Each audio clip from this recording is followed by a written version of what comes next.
परत निघालो ना भाऊ आम्ही कच्च्या रस्त्याने मार्केटने सकाळी सकाळी निघालो मार्केटला. आपले रस्ते पाहिले असे होते की आपलं ट्रॅक्टर डायरेक्ट इकडे तिकडे चुकत होतं. मार्केट आपली फुलच भरलेली होती. काल सांगितल्याप्रमाणे आम्ही दोरी बांधून घेतली. दोरी बांधून झाली. भावाला म्हटलं एकदा ट्रायल म्हणून ओढून बघ. आपला रस्ता इथं खराब होता त्याच्यामुळे काही उडली नाही.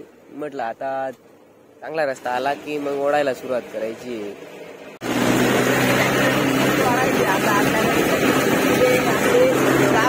आता वाढवायचे.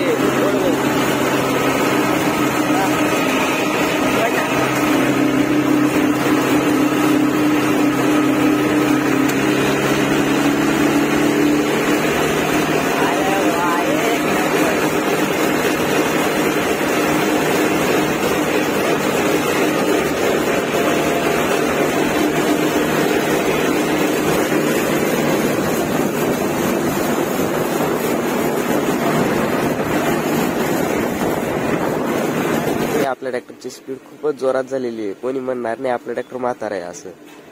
आपल्याला अजून खूपच लांब जायचंय म्हणून स्पीड वाढवून घेतली आपण.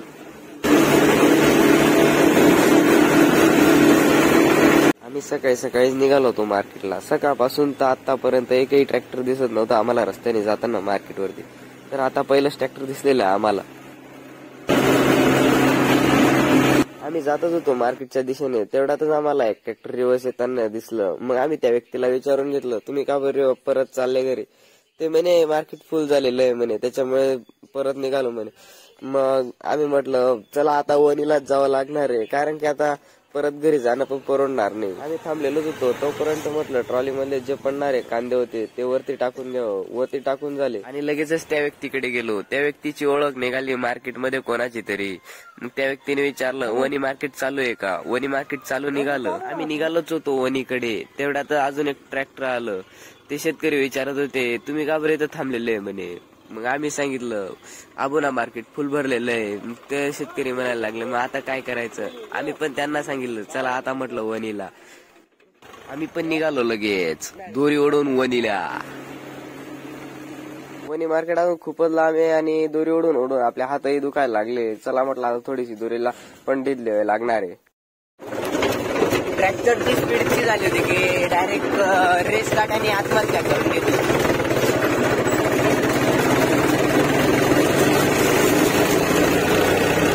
आम्ही केव्हाच ट्रॅक्टर चालत होतो. किती वेळ झाला ट्रॅक्टर पुढे जातच होतो. म्हटलं आता काही ठाव ठिकाणा लागायचं आणि म्हटलं रस्ता चुकलोय की काय तपासायचं होतं म्हणून मोबाईल काढला. लगेच मॅप वरती बघितलं वणी अजून किती लांब आहे. बघितलं तर काय आम्ही अजून 1% सुद्धा गेलेलो नव्हतो. म्हटलं आता थोड्याशा क्लिपाला लहान लहान करूनच ब्लॉग बनावे लागणार आहे. आणि मी बघितलं की हा सर्वात पहिला आणि सर्वात मोठा ब्लॉग होणार आहे. असा सर्वात मोठा ब्लॉग हा पहिला म्हणून मनामध्ये थोडासा दागदुखी वाटत होता की हा व्हायरल होणार की नाही होणार. जर तुम्ही माझ्या पाठीशी राहिले तर नक्कीच व्हायरल होणार अशी अपेक्षा आहे. आणि व्हायरल होऊ द्या अशी देवाकडे प्रार्थना करा म्हणजे मलाही थोडं बरं वाटणार आहे. म्हटलं चला आता पुढच्या वाटचालीस लगेच निघायचंय. म्हटलं चला वणी मार्केट आले जवळ. आता आपण पोहोचलोय वणी मार्केटात आणि आता एवढ्यातच एंट्री घेतली वणी मार्केटामध्ये.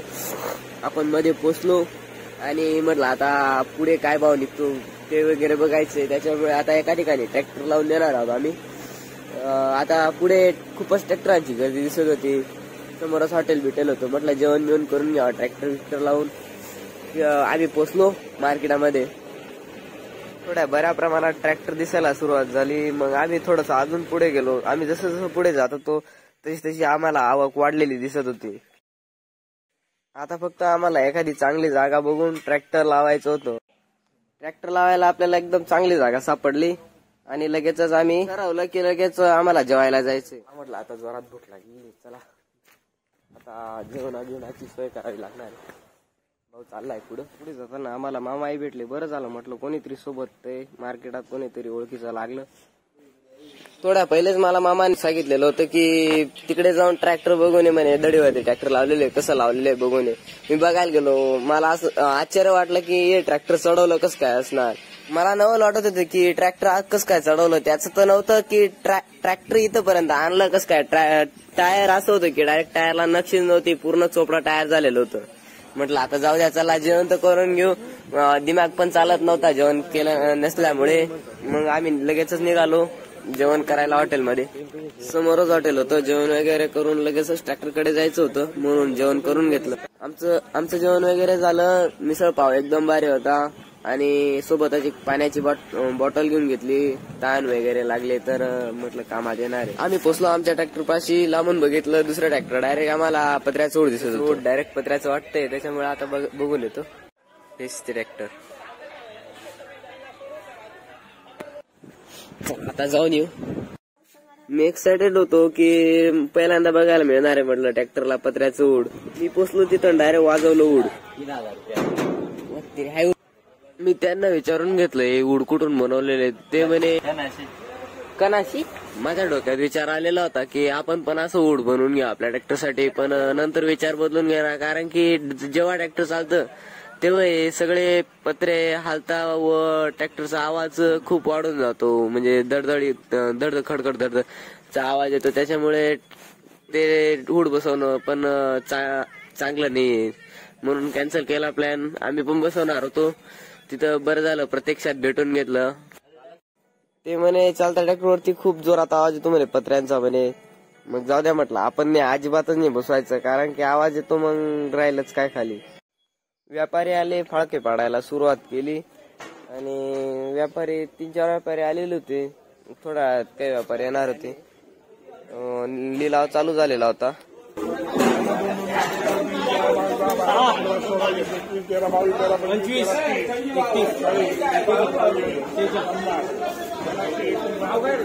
तेराशे 1344.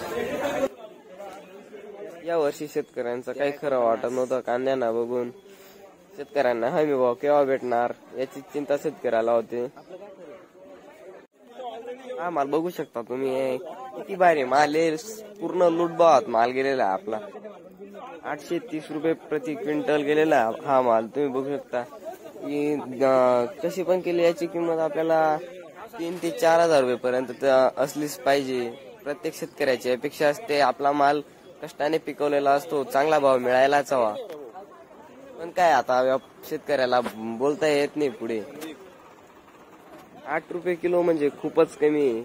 आता जाऊ दे, आता शेतकऱ्याला पुढे बोलता येत नाही. त्यामुळे चला आता लगेच आम्ही निघालो काटा करण्यासाठी. आता नेमकं आम्हाला ही माहिती नव्हतं काटा कुठे करायचा आहे. म्हटलं आता चला जिथं काटा भेटेल तिथं विचारून घेऊ. मग मी उतरलो ट्रॅक्टरवरून, लगेच काट्याच्या तिथं गेलो, विचारून घेतलं. हा पावती बिवती दाखवली, हा काटा कुठे म्हटलं. लगेच ते म्हणे मागे जाय म्हणे, मुरमुरा फॅक्टरी म्हणे. मुरमुरा फॅक्टरीच्या साईडलाच हा काटा आहे म्हणे. म्हटलं चला आता माहिती तर पडलं कुठे. लगेचच निघालो आम्ही मुरमुरा फॅक्टरी जवळ. आता विचारत जावं लागणार आहे. 2-3 माणसं भेटले मध्येच, तिथं विचारून घेतलं. ट्रॅक्टरवाले भेटले, विचारलं मुरमुरा फॅक्टरी कुठे आहे म्हणे. आम्ही तिथून आलोय म्हणे, तिथून असं जायचंय. म्हटलं चला आता पण आलोय आता मुरमुराच्या फॅक्टरी जवळ. इथंच काटा सांगितलेला होता कुठेतरी. हा समोरच काटा आहे. या काट्याचं आता वजन करायचं बाकी. ही समोरच मुरमुरा फॅक्टरी.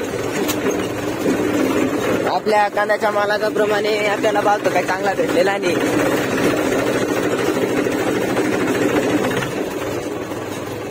चला आता पावती बिवती दाखवून द्यायची. समोर पण एक ट्रॅक्टर होतं. ते गेल्यानंतर लगेचच आपली पावती दाखवायची होती. ते गेले आणि लगेच आपण आपली पावती देऊन दिली. त्यांना लगेच विचारूनही घेतलं की ट्रॅक्टर कुठे खाली करायचे.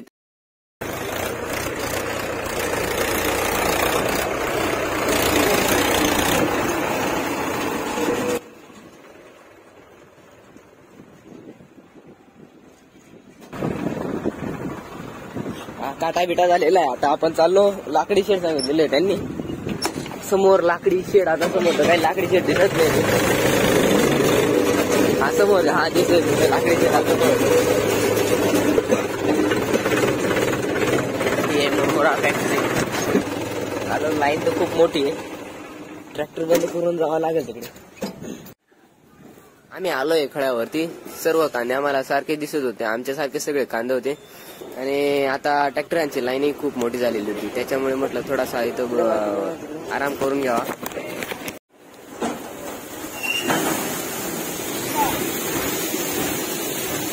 आपल्या मालाचा फरक दिसतो.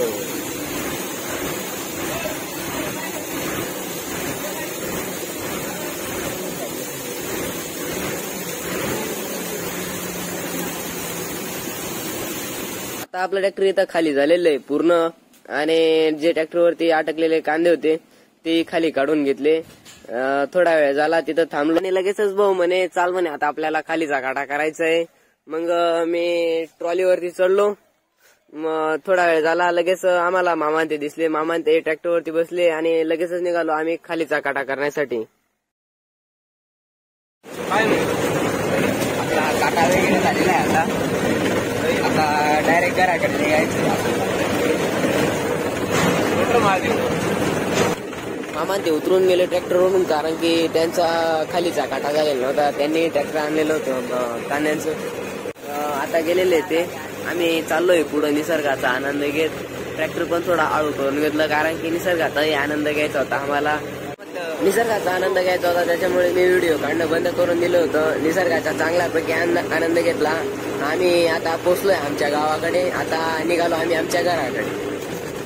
तरी तर आम्ही पोहोचलो आमच्या घरच्या रस्त्यापर्यंत. थोडा अंतर राहिलेला आहे घराचा. आम्ही आता पोहोचलो घरी. हा होता माझा 9वा मार्केटला जाण्याचा प्रवास, जो सुखरूपात झालेला आहे. धन्यवाद.